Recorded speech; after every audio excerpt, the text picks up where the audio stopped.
Hello दोस्तों, welcome back to Giri tutorial channel. I hope कि आप सभी वीडियोस देख रहे होंगे और अपने फ्रेंड्स के साथ शेयर कर रहे होंगे। आज उसी टॉपिक पे that is some basic concept of chemistry के आगे वाला टॉपिक हम लोग पढ़ेंगे। पिछले वीडियोस में हम लोग डाल्टन्स एटॉमिक थियरी तक कंप्लीट कर लिए थे, करेक्ट। ओके, शुरू करते हैं फिर आज का video that is called atomic mass. ठीक है, आज की वीडियो में हम लोग पढ़ेंगे एटॉमिक मास क्या है, what is average atomic mass, what is molecular mass. Okay, ये दो या तीन चीजें हम लोग आज की वीडियो में कवर करेंगे।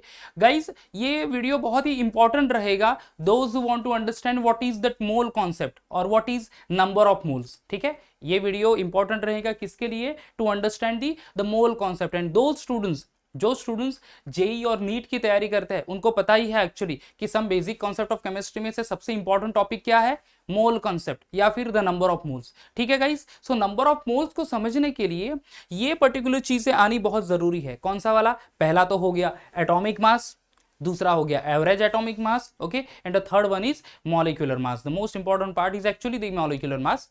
मॉलिक्यूलर मास हम लोग आइडेंटिफाई करेंगे with the help of atomic mass only. तो गाइस शुरू करते हैं। आई होप ये आप वीडियो एंड तक देखेंगे।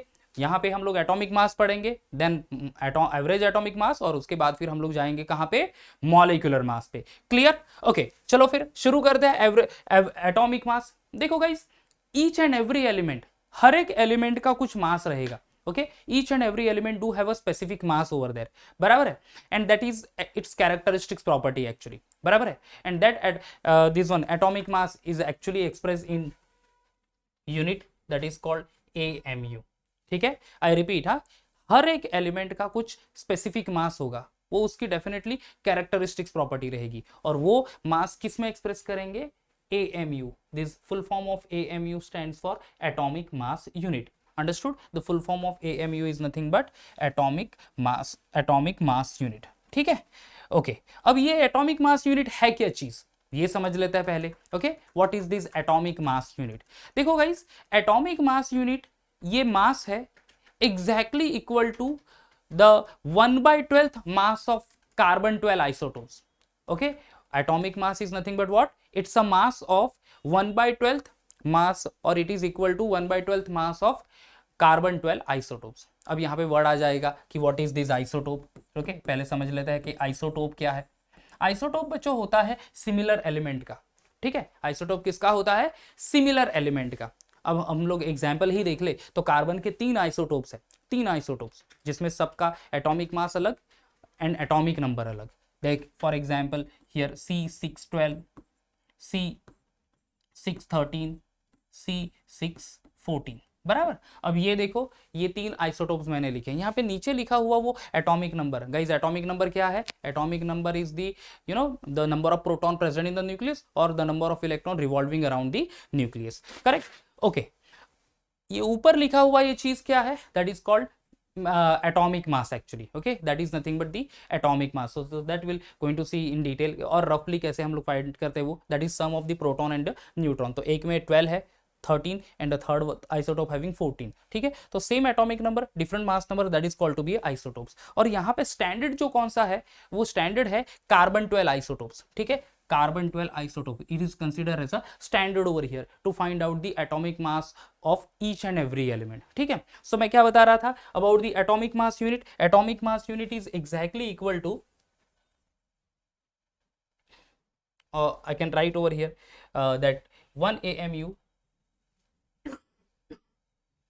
just a minute guys, okay, 1 AMU is exactly equal to 1/12 into mass of carbon 12, mass of C12। ठीक है, ये क्या है? It is the mass exactly equal to 1/12 mass of carbon 12 isotope, बराबर है।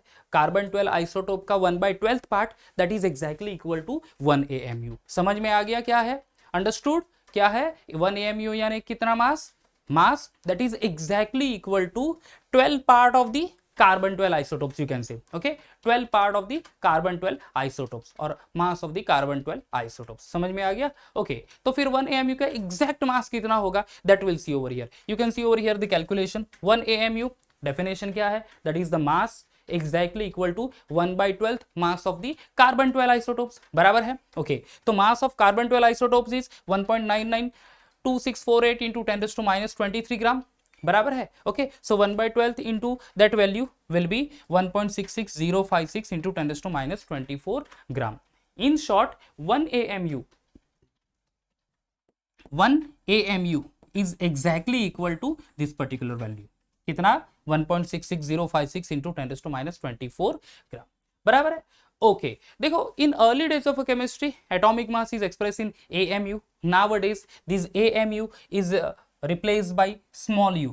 ठीक है, AMU is replaced by small u. अब ये स्मॉल u क्या है? Small u is called to be unified mass. This is nothing but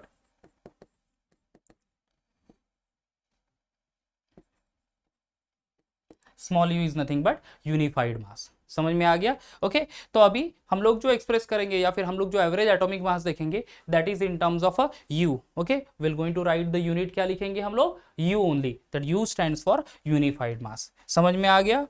okay then, तो देखो, this is the only things, this is overall things about the atomic mass. Atomic mass यानी क्या? This is the mass exactly equal to 1/12 mass of carbon 12 isotopes. बराबर है? mass exactly equal to 1/12 mass of carbon 12 isotopes. clear? okay, तो 1 AMU है, कितना मास होगा? देखो, 1/12 into mass of that carbon 12 isotope. Mass of carbon 12 isotope is 1.992648 into 10⁻23 gram divided by 12, that is 1.66056 into 10⁻24 gram. So 1 AMU is equal to this much gram only. बराबर है? Okay, 1 AMU या फिर atomic mass unit is nowadays express by the unit that is called to be a small u which is unified mass. समझ में आ गया? Unified mass. ठीक है, अब देखो, हमने यहाँ पे डिस्कस किया आइसोटोप्स ऑफ कार्बन. देखो गाइस, बहुत सारे ऐसे एलिमेंट्स है हमारे नेचर में. हमारे नेचर में कितने एलिमेंट्स है? टोटली 118 एलिमेंट है अभी. ओके, हम 118. ओमकार सर, कंप्लीट हो गया हमारा periodic table. Okay, periodic table में 118 एलिमेंट है, जिसमें मैक्सिमम एलिमेंट जो है वो नेचुरली एलिमेंट है. Few elements are manmade elements actually. Okay, अब 118 एलिमेंट्स में मैक्सिमम एलिमेंट्स के आइसोटोप्स है, यानी एटॉमिक नंबर सेम होंगे, उनका मास नंबर जो यहाँ पे मैंने लिखा था, मास नंबर उनका अलग अलग होगा. बराबर है? सिंपली और यू कैन से रफली ये एटॉमिक मास जो है ये हम लोग बोल सकते हैं it is the sum of proton plus neutron. ठीक है, it is the sum of क्या? Proton plus neutron. जैसे कि हमने एग्जांपल लिखा है यहाँ पे C12, C13, C14.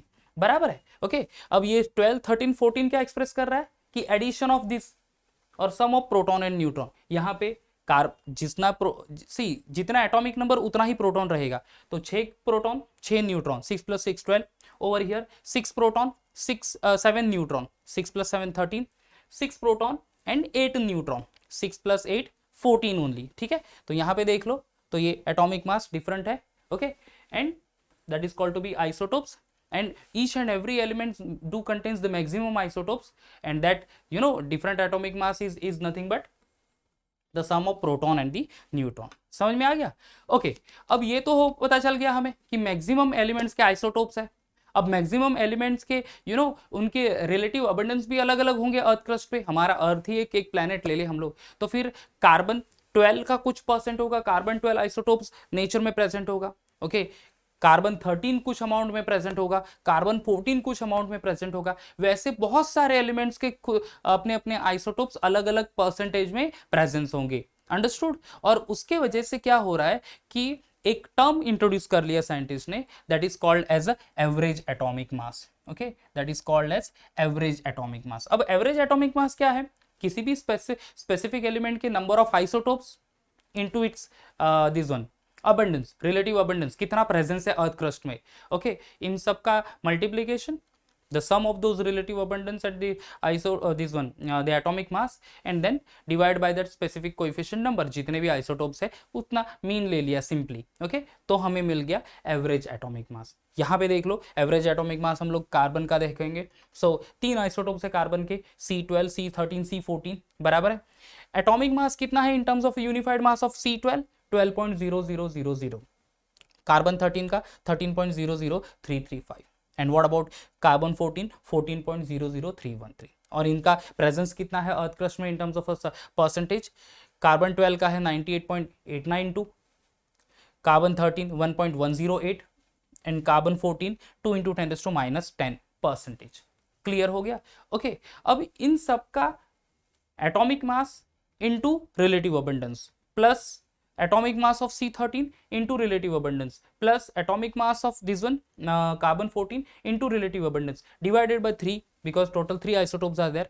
So जो atomic mass हमें मिलेगा या और you can say the average atomic mass जो हमें मिलेगा over here, okay, average atomic mass that will be 12.011 unified mass. ठीक है, कितना मिलेगा हमें? 12.011 यूनिफाइड मास. सो कार्बन का जो हम लोग एटॉमिक मास लेते हैं, कार्बन का जनरली हम लोग बोलते हैं कि 12 is the atomic mass round off करके. So this is nothing but the average atomic mass. So जो भी एटॉमिक मास हम लोग पढ़ेंगे हर एक एलिमेंट का, that is nothing but average atomic mass guys. ठीक है, क्या पढ़ेंगे हम लोग? Average atomic mass. So average atomic मास लेने की क्यों जरूरत पड़ी, समझ में आ गया?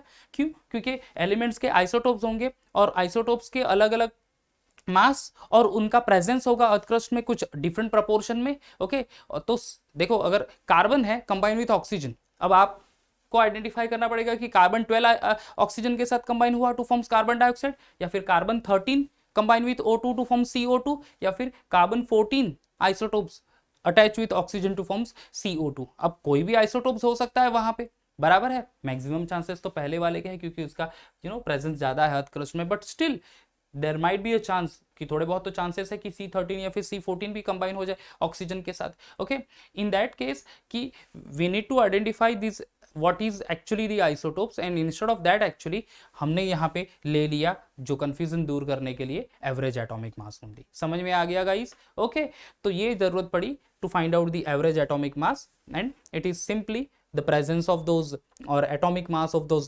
isotopes into its multiplied by its this one relative abundance.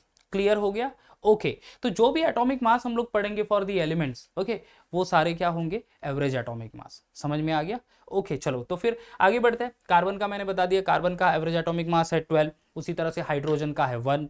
Okay, oxygen is 16, nitrogen 14. आप अच्छे से सुन लो, ये एटॉमिक मासेस ही आपको लगेंगे to find out the molecular mass. Okay, to find out what molecular mass. तो देखो hydrogen is 1, carbon 12, oxygen 16, nitrogen 14, बराबर है. Sodium 23, magnesium 24, sulphur 32, chlorine 35.5, silver 107.9 will consider as 108 only.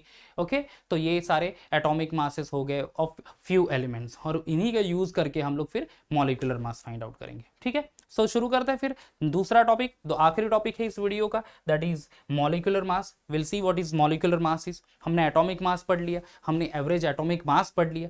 Clear? क्या है atomic mass? Simply the sum और the mass which is exactly equal to the 1/12 mass of the carbon 12 isotopes, and in general it is called to be a sum of proton and the neutron. समझ में आ गया? Okay, अब each and every element, हर एक element का atomic मास है. अब atomic mass को ऐड कर देंगे basically from the for the molecule only, तो हमें मिल जाएगा मॉलिक्यूलर मास. तो हम लोग मॉलिक्यूलर मास की डेफिनेशन कैसे लिखेंगे? It is nothing but the sum of average atomic mass of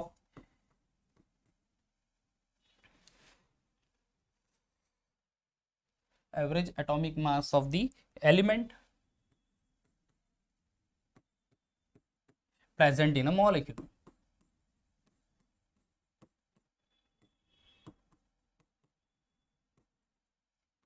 ठीक है, एक it is nothing but what the sum of average atomic mass of the elements present in the molecule. Okay, molecule क्या होता है guys? Group of atom, बराबर है. Molecule क्या है? Group of atoms. ओके, अब वो ग्रुप ऑफ एटम्स में नंबर ऑफ एलिमेंट्स होंगे. अब हर एक एलिमेंट्स का अगर एटॉमिक मास हम लोग ऐड कर देंगे, what ever the number will be coming, वो हो जाएगा हमारा मॉलिक्यूलर मास. चलो सिंपली एग्जाम्पल ले लेते हैं कि क्या है मॉलिक्यूलर मास. ओके, चलो पहला एग्जाम्पल ले लेते हैं फॉर CH4 मीथेन गैस, बराबर. अब यहाँ पे कितने एलिमेंट है? एक तो दिख रहा है कार्बन, दूसरे है हाइड्रोजन. हाइड्रोजन के 4 एटम्स है. ठीक है, वो कितना मैंने एटॉमिक मास कहा? एवरेज एटॉमिक मास कार्बन का कहा 12, हाइड्रोजन कितना है? 1. अब देखते हैं कैसे फाइंड करते हैं हम लोग. देखो carbon 12 into hydrogen 1 into 4, I am sorry, ये मल्टीप्लीकेशन का साइन लिख दिया मैंने, एडिशन है ये, okay, so this is plus 1 into 4, this is nothing but 16 unified mass. So methane का जो मॉलिक्यूलर मास हुआ दैट इज 16 यूनिफाइड मास। समझ में आ गया मीथेन का कितना मॉलिक्यूलर मास हो गया यहाँ पे 16। क्या किया मैंने, simply atomic mass of carbon और atomic mass of hydrogen add कर दिया। अब यहाँ पे मुझे 4 हाइड्रोजन है, इसलिए 1 is the atomic mass of single hydrogen atom. Clear है, एक एटॉमिक मास कितना है, सिर्फ एक ही हाइड्रोजन एटम का, टोटल यहाँ पे 4 है, तो मुझे वो 4 ऐड करने पड़ेंगे। Understood, that's why 1 into 4, that is 1 multiplied by 4, that will be 4 plus 12 which will be 16 only। तो इस तरह से हमें मिल गया total atomic, this one molecular mass for methane is 16। Water का फाइंड कर लेते, चलो दूसरा एग्जांपल ले लेते, H2O। कितना है हाइड्रोजन का एटॉमिक मास 1, कितने एटम्स हैं यहाँ पे हाइड्रोजन, वाटर मॉलिक्यूल में हाइड्रोजन के 2, तो 2 से मल्टीप्लाई कर लेते हैं into 2, plus atomic mass of oxygen कितना है 16, बराबर 16, तो that is 2 plus 16 is equal to 18 unified mass. So 18 is the molecular mass of H2O। ठीक है, मॉलिक्यूलर मास ऑफ H2O। तो इस तरह से सिंपली एटॉमिक मास को ऐड करो, अगर नंबर ऑफ एटम्स है सिमिलर एलिमेंट तो उतना वो एटॉमिक मास वो मल्टीप्लाई कर दो, सबका एडिशन करके whatever the number is coming that is called to be a molecular mass. एक बड़ा सा मॉलिक्यूल ले लेते हैं, चलो उसका फाइंड करके देखते हैं। C6H12O6, दिस इज ग्लूकोज, है ना, ग्लूकॉन डी में रहता है। ग्लूकोज खाओ, ग्लूकोज वाटर पियो या फिर ग्लूकोज सोल्यूशन पियो तो एनर्जी मिलती है कि नहीं गाइस, और हमें सबको एनर्जी चाहिए तो एनर्जेटिक रहना पड़ेगा, इसीलिए ग्लूकोज तो डेफिनेटली हमें खाना पड़ेगा बॉस, है कि नहीं। कितना मॉलिक्यूलर मास रहता है जान लेते हैं फिर इसके लिए भी। ग्लूकोज का देखो, कार्बन कितना मैंने बोला था atomic mass 12 into 6, plus hydrogen का एटॉमिक मास कितना 1, कितने टोटल हाइड्रोजन एटम है 12 into 12, plus atomic mass of oxygen is 16 into कितना हो जाएगा 6, क्योंकि total oxygen atoms in glucose कितने हैं 6 है, बराबर है। Okay, 12 6 are 72 plus 12 plus 16 6 are 96, बराबर है। ये आ जाएगा कितना 180 unified mass. Okay, 180 unified mass. सो इस तरह से हम लोग मॉलिक्यूलर मास फाइंड कर सकते हैं। Molecular mass is also express in unified mass only. ठीक है, किस में एक्सप्रेस करते हैं, यूनिफाइड मास में ही एक्सप्रेस करते हैं। अंडरस्टूड, क्लियर हो गया। ओके, तो क्या क्या पढ़े हम लोग यहाँ पे, एटॉमिक मास पढ़ लिया, एवरेज एटॉमिक मास पढ़ लिया, मॉलिक्यूलर मास पढ़ लिया। देखो गाइस, मॉलिक्यूलर मास ये टर्म यूज करेंगे फॉर द मॉलिक्यूल्स। एक और टर्म आ जाएगा that is called as formula mass. ठीक है, एक और टर्म आ जाएगा that is called as a formula mass. अभी फॉर्मूला क्या है, ओके, सिंपली फॉर्मूला मास हम लोग यूज करेंगे for the inorganic compound, molecular mass for the organic compounds. Understood, जिसमें कि एक्चुअली क्या कह सकते हैं कि कोवेलेंट बॉन्ड है, एंड फॉर्मूला मास यानी the mass of the formula. अभी फॉर्मूला क्या है, देखो कैटायंस एंड एनायंस जो है ये एक दूसरे के साथ रहेंगे in all the 3 dimension to form the crystal only, बराबर है। Cations and anions in the inorganic compound ये एक दूसरे के अटैच रहेंगे और यूनिफॉर्मली अरेंज होंगे in all the 3 dimension, so that formation is called to be a crystal lattice. ठीक है, that formation is called to be a crystal lattice, बराबर है। अब वो जो से स्पीसीज है that is cation and anions, वो तो एक strong electrostatic force of attraction से हेल्ड हुए हैं वहां पे, बराबर है। अब उनको वहां पे कहा जाएगा फॉर्मूला ऑफ द कंपाउंड। जैसे फॉर एग्जांपल NaCl, अगर NaCl है तो Na plus science and Cl minus science, so the formula of NaCl sodium chloride is NaCl। Similarly copper carbonate हो गया, सिमिलरली NaOH हो गया, तो ये सारे उस सब्सटेंस के फॉर्मूला। ठीक है, अब वो फॉर्मूला मास कैसे फाइंड आउट करेंगे, simply this is nothing but for the inorganic compound. समझ में आ गया किसके लिए है, इनऑर्गेनिक कंपाउंड। चलो, it is nothing but also a sum of atomic masses. ठीक है, क्या है, सम ऑफ एटॉमिक मासेस। अगर हमने डेफिनेशन देखी है मॉलिक्यूलर मास की, तो sum of average atomic mass of the element present in the molecule. यहां पे हम लोग कहेंगे sum of average atomic mass of the element present in the formula, बराबर है, which contains the ionic bond. Simply it is nothing but inorganic compound. चलो शुरू करते हैं for the NaCl, one of the an inorganic compound, sodium का atomic mass 23, chlorine का 35.5, बराबर है, टोटल आ जाएगा 58.5 यूनिफाइड मास। सो सिंपली जैसे मॉलिक्यूलर मास हमने फाइंड किया उसी तरह से हम लोग यहाँ पे फाइंड करेंगे क्या, फॉर्मूला मास। एक्चुअल में देखो गाइस, एक तो चीज है यहाँ पे कि हम लोग रेगुलर प्रैक्टिस में मॉलिक्यूलर मास ही वर्ड यूज करेंगे, whether that compound is a covalent compound या फिर इनऑर्गेनिक कंपाउंड, यानी ऑर्गेनिक कंपाउंड है या फिर इनऑर्गेनिक कंपाउंड है। रेगुलर प्रैक्टिस में कौन सा वर्ड यूज करेंगे हम लोग, सिंपली मॉलिक्यूलर मास। तो ज्यादा टेंशन लेने की जरूरत नहीं है, समझ लो सिर्फ फॉर्मूला मास क्या है, okay, sum of atomic mass only. But simply regular practice में क्या करना है, मॉलिक्यूलर मास यही वर्ड यूज करना है। और आपको एग्जाम में क्वेश्चन भी वैसे ही पूछेंगे गाइस कि determine the molecular mass of the following species, जहां पे ऑर्गेनिक इनऑर्गेनिक सारे कंपाउंड्स दे देंगे। अंडरस्टूड, ठीक है। तो ये समझ लो सिर्फ कि इस तरह के भी एक टर्म है, okay, sum of the atomic mass of the element present in the formula, that is called to be a formula mass. In regular practice क्या करेंगे हम लोग, atomic mass, sorry molecular mass यही वर्ड यूज करेंगे। Okay guys, तो यहां पे पूरा मैं वीडियो एंड करना चाहूंगा। अभी क्या क्या पढ़ा है हमने, पढ़ा है atomic mass, average atomic mass, molecular mass and the formula mass. इस चीज को अच्छे से समझ लो गाइस, वीडियो देख लो, समझ लो, अपने नोट्स बना लो। बट ऑब्वियस गाइस, नोट्स के बारे में एक और चीज मैं ऐड करूंगा यहाँ पे, नोट्स हम लोग रिटन नोट्स हम लोग टेलीग्राम चैनल पे भी पोस्ट करेंगे, ठीक है। तो आपको वो भी टेंशन लेने की जरूरत नहीं है, आपको वहाँ पे जाना है, सिर्फ नोट्स देखना है आपके। और हालांकि वीडियो में देख लो आप, और वही आप नोटबुक में आप नोट कर सकते हैं, तो भी कोई प्रॉब्लम नहीं है, वहाँ पे जाओ, वहाँ से नोट ले लो। एनी हाउ हमें अच्छा कंटेंट लेना है हमें, बट ऑब्वियस देना है वो कंटेंट, और आपको वो अच्छा नोट करना है, और आपको उसको प्रिपरेशन करना है, और एग्जाम में बहुत ही अच्छे मार्क्स लेके आने, एग्जाम को एक्चुअली पूरा क्रैक ही कर देना है। समझ में आ गया गाइस, ओके। तो यहाँ पे वीडियो को मैं एंड करूंगा, ठीक है। नेक्स्ट वीडियो में फिर हम लोग चले जाएंगे for the mole, that is number of moles, ठीक है। Till then guys, bye bye and take care and do prepare at home, bye.